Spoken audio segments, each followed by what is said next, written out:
2 weeks left to go in our spring broadcasting season. We're happy to have you watching our show. I'm Carl Azus. In the city of Buffalo, New York, local and federal investigators are searching for answers after an unprovoked act of violence was carried out on Saturday.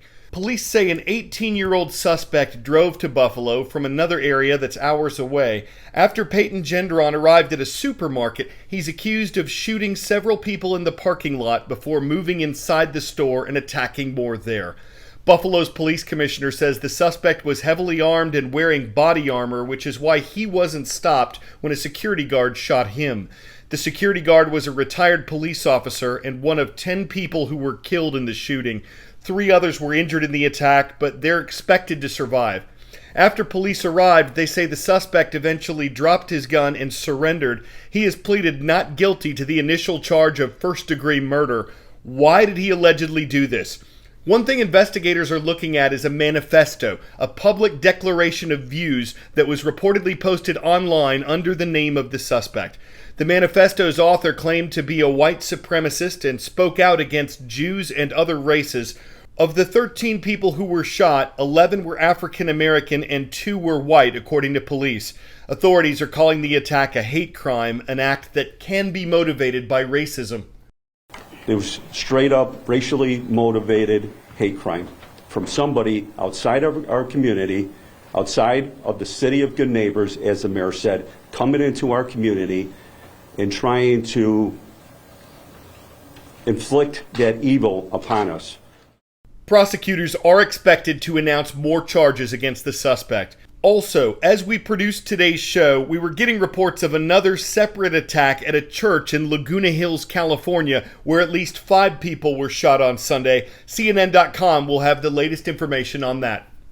Our second story today follows up on something we reported on Wednesday concerning the rise and fall of Bitcoin. The cryptocurrency's recent rise was last autumn when the value of one Bitcoin was close to $70,000. The fall was last week when that value dropped to below $30,000. What it'll do in the months ahead is anyone's guess. Some experts say one Bitcoin could still be worth $100,000 or more by year's end, but others say Bitcoin and crypto in general could go the other direction altogether. It's touted as nearly impossible to counterfeit, fast to transfer, keeping users anonymous, and not beholden to any central bank. The appeal of cryptocurrency has led to skyrocketing value, its market cap peaking at $3 trillion before recently dropping to $1.2 trillion. Well, it's the future of currency. It's an unstoppable financial vehicle that's going to take over the world. I get that, but what is it, man? Made possible by blockchain technology, the most popular cryptocurrencies are virtually mined. Sophisticated software crunching complex computational math problems, with the first to find a solution winning a block of digital coins, which users can then sell.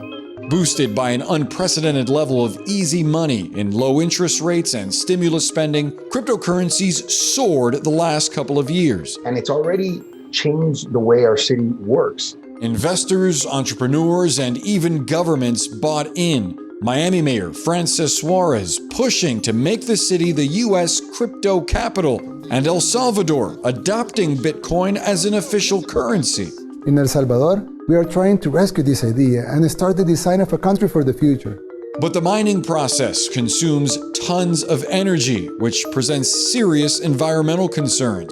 The anonymity also invites crime. Crypto's been used for everything from buying illicit drugs to paying off hackers in ransomware attacks. Critics also charge that crypto scams are rampant. The mania has led to instability, prices spiking and crashing, and in the last month alone, close to $1 trillion worth of value has been lost. Given the extreme volatility in cryptocurrency markets, a newer kind of coin has become increasingly popular. Stablecoins like Tether are backed by hard assets, things like bonds. They allow users of Tether to exchange one coin for $1 at any given time. Similarly, algorithmic stablecoins like Terra USD are not backed by hard assets, but a nebulous term called financial engineering that ties it to the US dollar. That financial engineering has recently spooked investors, and over the last few days, both of these coins have faltered. Tether, the world's largest stablecoin, broke its peg from the US dollar before rebounding, and Terra USD fell into a death spiral, dropping to just 16 cents as of Saturday.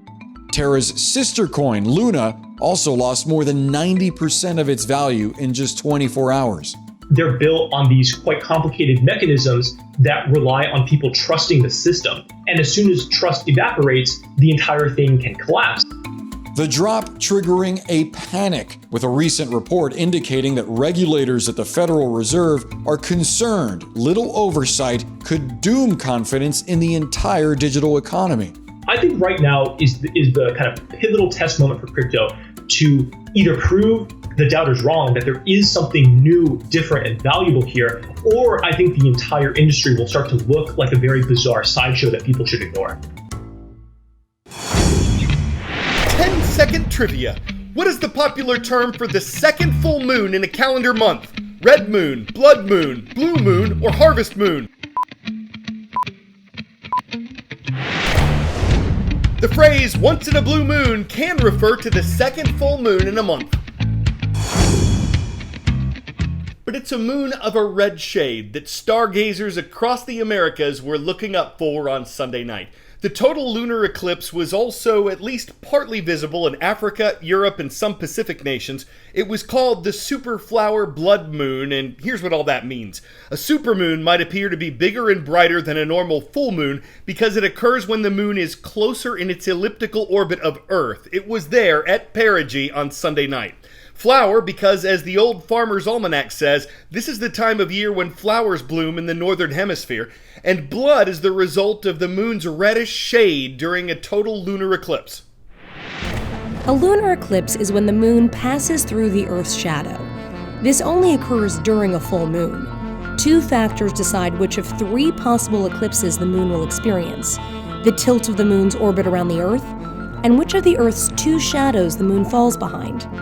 The Earth's darker inner shadow is known as the umbra, and the lighter outer one is called the penumbra.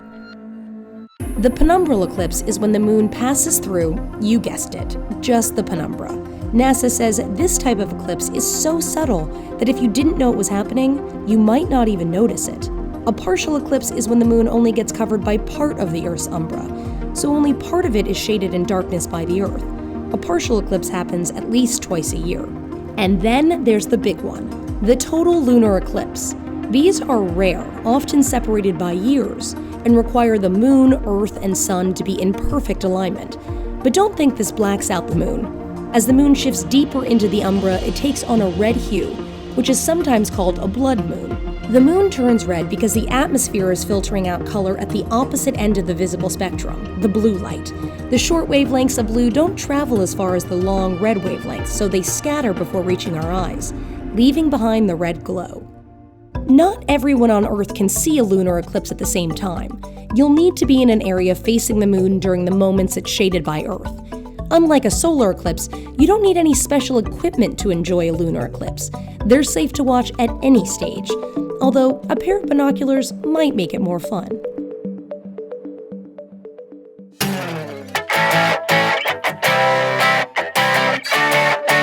If you're a millionaire and you like spending your money on skeletons, and who doesn't, all this could have been yours.